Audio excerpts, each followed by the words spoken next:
Sometimes the first year you say, well, you know, I'm so healthy now, what difference is it going to make? You got to be smarter than that. Just because disaster doesn't fall on us at the end of the first day doesn't mean disaster isn't coming. You got to be so smart that you look down the road and say, will the errors in my present judgment of philosophy, what's that going to cost me in 1 year, 6 years, 1 month, 6 months?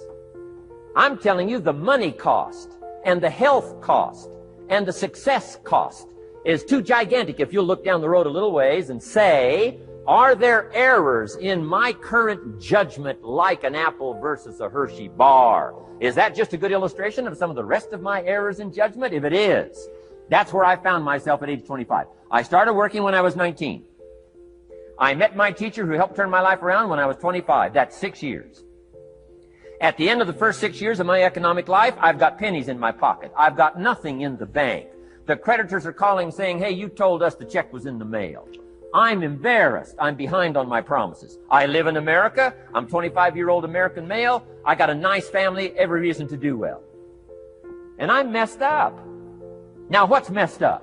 I used to think it was the community that was messed up, and the country was messed up, and the government was messed up. If those Democrats ever get in the White House, that'll really mess things up. If the Republicans stay in power, that'll really mess things up. The economy was messed up. Interest rates are messed up. I thought all this stuff was messed up. Then I found out that's not what was messed up. I was criticizing the only thing I had to work with. What was really messed up was my own personal philosophy.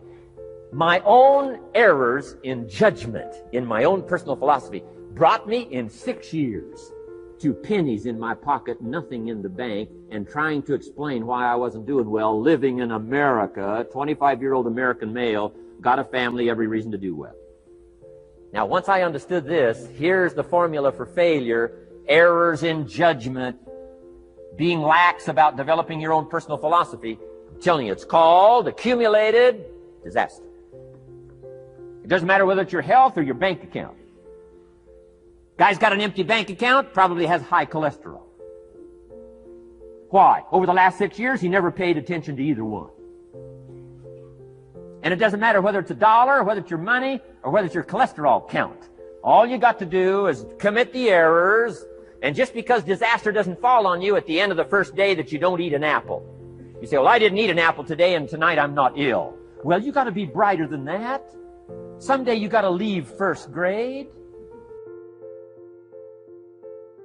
Now let me give you the secret to success. The formula for failure: a few errors in judgment repeated every day for 1 month starts the weakness, starts the disaster process.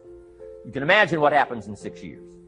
Now here's the formula for success: a few simple disciplines practiced every day. And you've started a whole new process called a whole new life. A few simple disciplines practiced every day.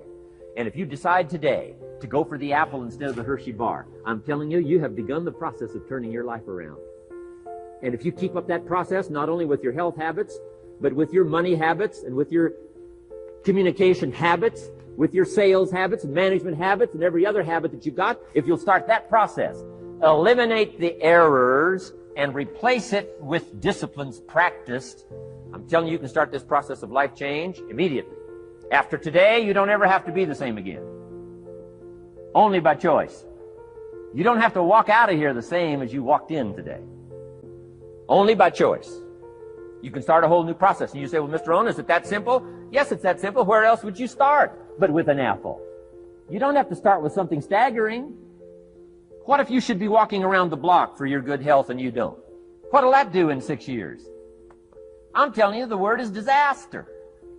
You could and you should and you don't. Here's an even stronger word. You won't. I mean, don't might mean you're careless. Won't probably means you're stubborn. And either one's called disaster. Could, should, don't.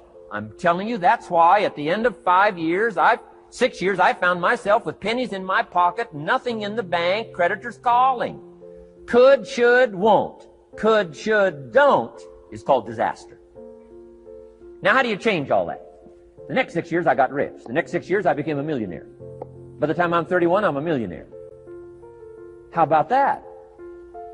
You say, well, Mr. Rohn, what happened? Well, strangely enough, during that second 6 years of my economic life, the government was about the same.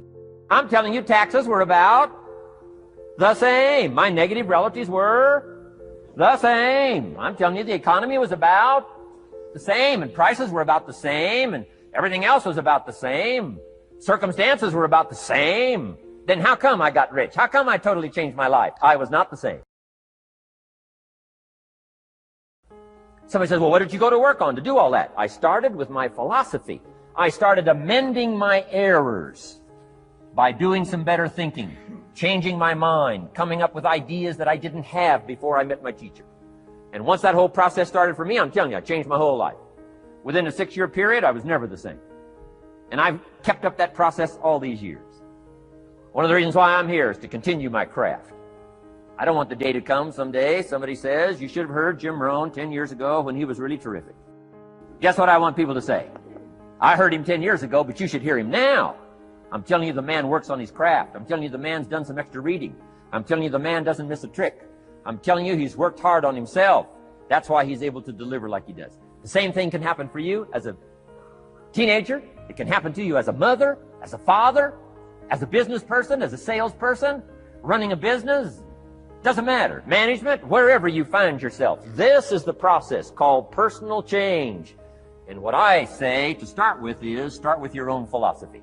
Your philosophy is going to determine whether or not you go for the disciplines or continue the errors that's called potential disaster. And everybody has it within their power. Well, it was so happy for me to find out at age 25, Mr. Shove said, Mr. Rohn, you don't have to change countries. But you do have to change philosophy. And if you'll change philosophy, not country, you can turn around your income, you can turn around your bank account, you can turn around your skills, you can become capable, powerful, sophisticated, healthy, influential, all the other equities that you could possibly want out of your life, using the only stuff there is and not trying to change any of this stuff. Appreciate all of this stuff with all of its ups and downs, with all of its mystery of why it works and sometimes it doesn't work. Don't challenge this. You don't have to ask for another planet. You don't have to ask for another country. Just ask for another book. Ask for another seminar. Ask for another idea. And you can start this whole process of personal life change.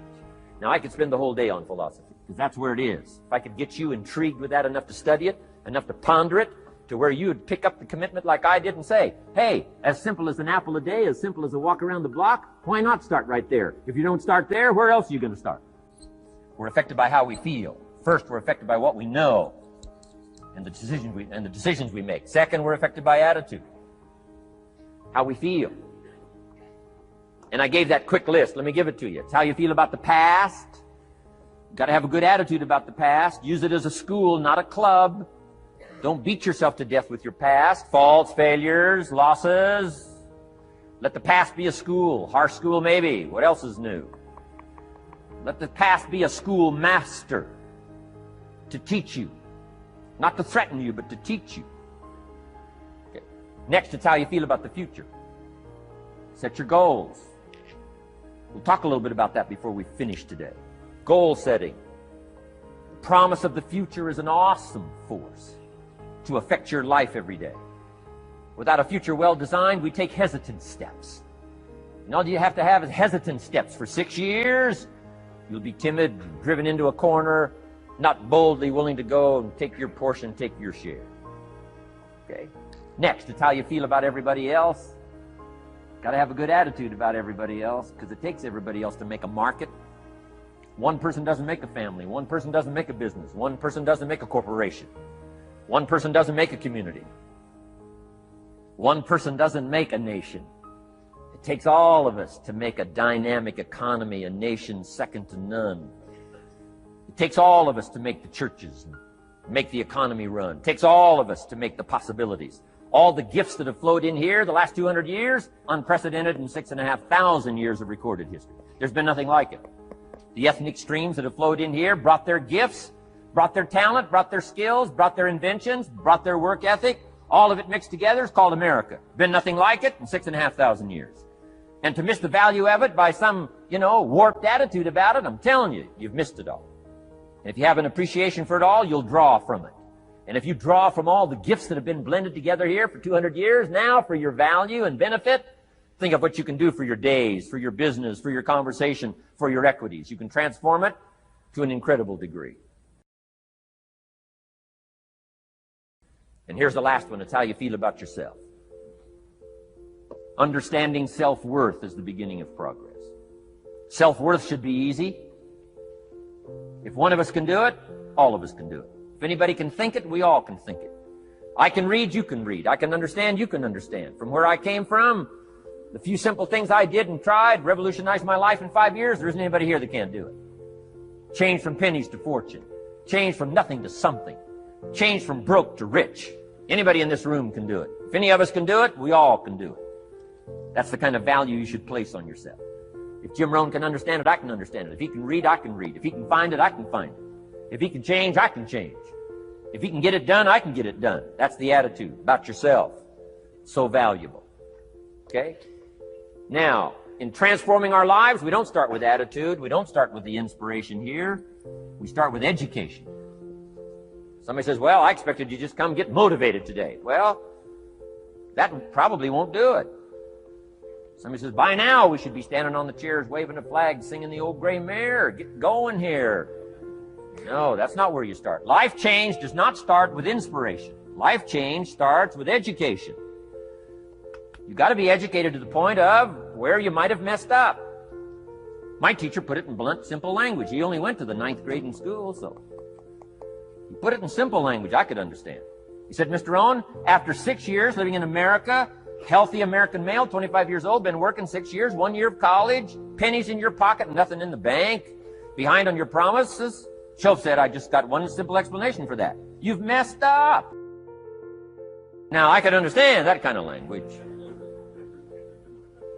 Substitute a Hershey bar for an apple means you've messed up. Should walk around the block, could walk around the block, won't walk around the block. You have messed up. And all you got to go is write down through the list.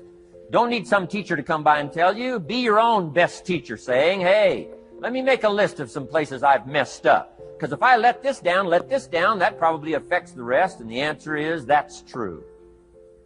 So we don't start with inspiration. We start with education. Somebody says, well, just motivate this guy. He'll be all right. Just motivate him. Get him turned on. Probably not. If a guy's an idiot, you motivate him. Now you got a motivated idiot. So we start with education. What's the first education? If it isn't going well and you live in America, you have messed up. You don't need to change countries. You say, well, the country's messed up. That's like cursing the soil and cursing the seed and the sunshine and the rain, which is all you got. Don't curse all you got. When you get your own planet, you can rearrange this whole deal. But this one, you got to take like it comes. This is the work part, the labor part. Taking action. And the activity is the miracle working piece. A miracle being something we don't quite understand how it works. Doesn't mean it doesn't work. It means we just don't quite understand how it works. Miracles work. God says. Now, I'm an amateur on God, but here's my best analysis. God says, if you'll plant the seed, I'll make the tree. Now, that's a good arrangement. Number one, gives God the tough end of the deal. What if you had to make the tree? That'd keep you up late night trying to figure out, how do you make a tree? Say, no, I'm telling you, the mystery and the miracle of this stuff has already been set up. God says, I got the miracle going, I got the seasons going, I got some sunshine and some rain, and I'm God. But the way I've arranged that, I just need somebody to plant the seed, not chant. In California, they're trying to chant. You don't have to rub a crystal and sleep under a pyramid. Stuff's too easy. Getting rich is too easy. Changing your life is too easy. Forget all that. Right? Massive bombard, affirmation, forget all that. My opinion. Ocean waves and seagulls, come on, this stuff's too simple. Just simple, easy stuff. But if you neglect it, that's how it piles up year after year, if you're willing to straighten it out. And here's one of the keys. It's called activity. It's called disciplines. Turning wisdom from your philosophy and inspiration, the strengthening of attitude, and faith, and courage, commitment, and all this stuff that comes from attitude. If you're willing to take these two qualities, philosophy and attitude, and invest it into activity, you can have a miracle. Anything short of that, no miracle. Wisdom doesn't perform a miracle. Attitude doesn't perform a miracle. The only thing that performs a miracle of increase called equity is called putting wisdom and attitude into discipline, into labor. And this labor now can perform a miracle. And here's the two parts to the labor. One, do what you can. Number two, do the best you can. Can't give you better advice than that. Number one, do what you can. You just got to go home and make a list after today. And here's the question to ask as you make this personal list. What am I not doing that would be easy to do? That could greatly change my health, my wealth? What am I not doing I'm neglecting that would be easy to do? Just go home and answer that question personally. You don't have to put the answers on a public bulletin board. This is just all personal stuff. Errors in judgment, disaster. Few simple disciplines, wealth beyond imagination. And if you'll pick up the activity part, the miracle working part, plant the seed part, take care of your part. The soil will take care of its part, and the seed will take care of its part. The seasons will take care of their part. The miracle will take care of its part. If you'll take care of your part, called putting it into activity, action.